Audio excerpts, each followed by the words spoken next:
The Monster Hunter series has been thriving since 2004. The newest installment, Monster Hunter World, is the first entry to appear on consoles in America since 2013's Monster Hunter 3 Ultimate, and it's shaken up the series quite a bit. Hi, I'm Jacob with the Leaderboard, and this is our guide to getting started in Monster Hunter World. But before this Getting Started guide gets started, make sure to subscribe and hit the bell icon to become part of our notification squad.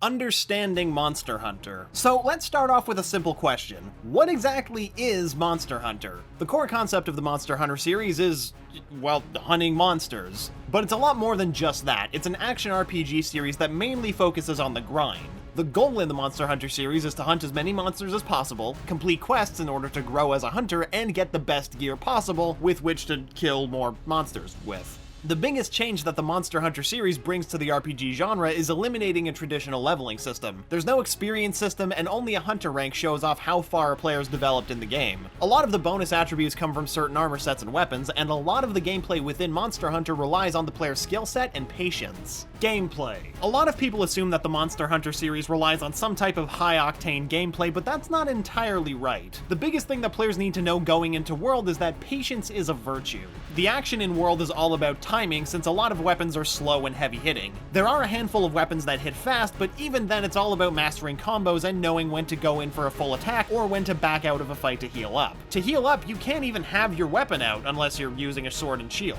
Prior to World, you couldn't even move while using potions, and even now, hunters move rather slowly when using potions or items. So with combat, it's about formulating attacks, but also knowing when to back out and work out a new plan if things go sideways. And that actually has always been the formula within the Monster Hunter series. Have slow impact hits that feel satisfying and time your dodges and hits just right. World changes the formula a little bit, but not by much. One of the main changes to combat is that the UI shows a combo flow you can follow. In the upper right hand corner, you'll always be able to see a set of moves you can do. Once you perform one of the listed attacks, a new list will appear and will continue going as long as you can keep performing the combo. During a hunt, players always have a set time to defeat the key monster in each area. It adds a layer of excitement to each hunt, knowing you only have so much time to track and hunt down a monster. It can be hunted down solo or with a team of up to 4 players. World as a whole can be beaten solo, but the real thrill of each Monster Hunter game is teaming up with friends and creating memorable experiences through each hunt, since no two hunts are the same. Maps and tracking. Every Monster Hunter game features unique maps and zones for each monster that's being hunted. Each map is broken up into multiple sections with load times in between. This always took a bit of the immersion out of a hunt, but it was something that longtime players grew to love within the game. However, World's maps don't have any loading screens once you're in the map, and they feature seamless zones for the first time in the series. This makes tracking and hunting a monster all the more exciting. Before, it was a bit more predictable on how to hunt monsters, but in World it can take much longer to actually find the monster since it can be anywhere in the zone. And this is where tracking comes in. To help with the challenge of tracking down monsters, World introduces a new mechanic called Scout Flies. The flies are glowing little green buddies in the game that help to highlight key interests within each level. They can highlight anything from finding ammo to add to your arm sling to things left behind by the monster, like footprints or poop. There's a lot of poop in World. There's just so much poop. Scout flies, though, are crucial in World to track your hunt properly and have enough time to actually take them down. Weapons. One of the more exciting things about the Monster Hunter series is the variety of weapons. In World, there are 14 types of weapons to choose from, so there's a weapon out there for almost every type of hunter. The weapon types are bows, charge blade, dual blades, greatsword, gun lance, hammer, heavy bowgun, light bowgun, hunting horn, insect glaive, lance, longsword, switch axe, and sword and shield. The variety in World is wild, and it's all the better for it. Bow weapons are for hunters who like to take a step back from combat and deal their damage from afar. It requires more precision than the melee weapons, but they're incredibly important in any party since arrows can also be coated with poison to deal more damage over time. Charge blades are for the hunters who want a bit more variety in their life. A charge blade has 2 forms, a giant axe or a sword and shield combo. Energy is gathered with the sword and shield combo, which can be stored within the axe to deal a huge amount of damage. The axe also has an extended reach as well to give the player some breathing room. Dual blades have an insane amount of quickness to them, so if dealing a lot of damage in a short amount of time is more your style, then check out the dual blades. They do all of their damage up close, so precision is key, as well as being able to time dodges right. With dual blades, hunters can use Demon Mode, which deals extra damage while depleting stamina. It's best to use Demon Mode while a monster is stunned or trapped if you want to deal as much damage as possible in a short amount of time. The Greatsword is all about power. It has limited mobility, but in terms of huge damage, there isn't any other weapon quite like the Greatsword. It can also charge up up with multiple hits to perform charged slashes, which can cause the highest amount of damage output. A great amount of damage, even. The gun lance is for the hunters out there who love to shoot and hit stuff right in the face. Best of both ultra-violent worlds. It offers a good balance of range and damage. Using a gun lance also provides defense in a handful of ways, with one of them using a shield. The other way is the barrages it can shoot, which can push monsters back and give you that extra space. Also, the gun lance has arguably one of the coolest animations in the game when it reloads. Hammers in World are similar to greatswords in that they have limited mobility but pack a huge punch with each hit. One of the more unique features of the hammer, though, is that a hunter can repeatedly hit a monster in the head with it, which will stun them. This can give your team some time to do more damage or heal up. The heavy bowgun is basically for hunters who looked at the bows and thought,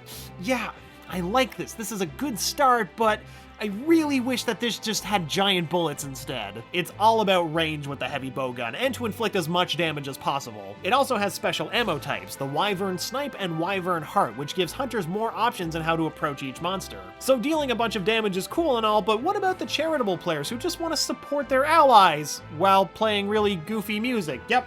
There's the catch. No player is that kind-hearted for no reason. If you're that type of hunter, then the Hunting Horn is for you. It has a good amount of range to keep players at bay from monsters, but the most unique thing about it is that there are different buffs that the horn can provide for allies. The Insect Glaive is one of the most unique and coolest weapons in World. It gives hunters a full range of mobility since it's possible to launch up into the air with it and attack monsters from multiple angles. Not only that, but the Insect Glaive can also harvest extract from monsters, which can give it an extra punch as well. The Lance offers a good amount of balance in both attack and defense. It gives hunters a big range between them and the monster. However, if a monster is charging, then the shield can provide good defense as well. It's also possible to move around while having the shield deployed, which can be incredibly helpful if a retreat is needed. Light bowguns are for the hunters who want the excitement of the heavy bowgun, but with a little less attack and a lot more mobility and still don't want to commit to a regular bow weapon. They allow hunters to move around more freely and shoot their shells at a faster rate. Not only that, but it has special ammo like the Wyvern Blast that can provide support to your teammates. The longsword gives hunters the coolness of a greatsword, but with a lot more finesse. Hunters get to wield a giant katana, which is always cool. In addition, the weapon itself has a lot of flexibility, which allows for a bunch of unique combo stacking. The longsword also has an ability called the Spirit Blade that can increase its power. Switch axes are similar to the Charge Blade in that they can switch between being a greatsword or an axe, the axe form being the slower of the two. With a greatsword, your attacks gain more speed and an unbounceable quality. One of the bigger differences is that the sword has an ability called the Elemental Discharge that takes a few seconds to charge but can deal a huge amount of damage to a monster. And finally, we have the trusty sword and shield combo. This weapon set is easily the most common looking of all the weapons, but is ideal for beginners. It gives great mobility, defense, and attack. It's arguably the most balanced of all the weapons. The training area allows for hunters to try out all of these weapons to see what fits them best. It would benefit players to form a team that has a good balance of attack, range, and buffs to be able to take down the toughest monsters in the game.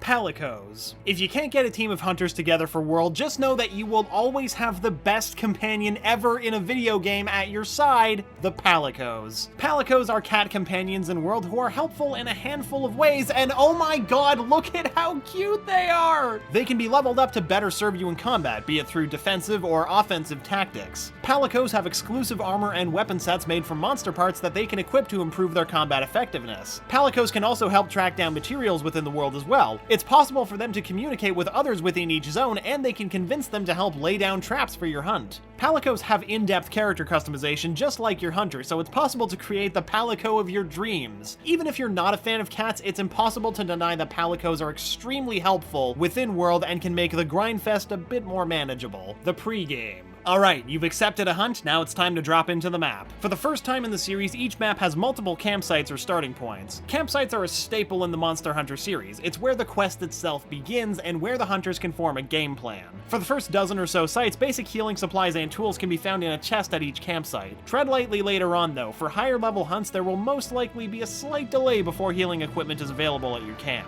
One of the most important things to do at a campsite is eat food. There are canteens at each campsite that allow hunters to choose from a menu of food, and each piece of food grants different stats and buffs. Before you depart your campsite, make sure that you have the right tools for the job. Potion preparation is key to winning any skirmish. If your target has the ability to poison you, be sure to bring an antidote-filled flask. Avoid bringing items that will be ineffective against your foe, because doing that will just eat up inventory space. If you ever get defeated in a hunt, you'll always start back at the camp, and the good thing is you can eat at the canteen again to help you get back into the fight. The hunt. There's a lot to take in when it comes to playing World, but the core foundation is the hunt itself. Some of the key factors that are crucial in each hunt are time, tracking, party formation, and observation. Like you, each monster has their own style of fighting. Understanding that fact is crucial for any hunter. Taking time to learn how every monster fights will exponentially lower the difficulty of a fight because you'll know what's coming. Every monster has their own little attack quirks. Some might swing their tail 3 times before pausing, or a monster's left ear may percolate slightly before they attempt to chomp your heart out. Just slow down and observe before going into a fight head first, unless you want to lose your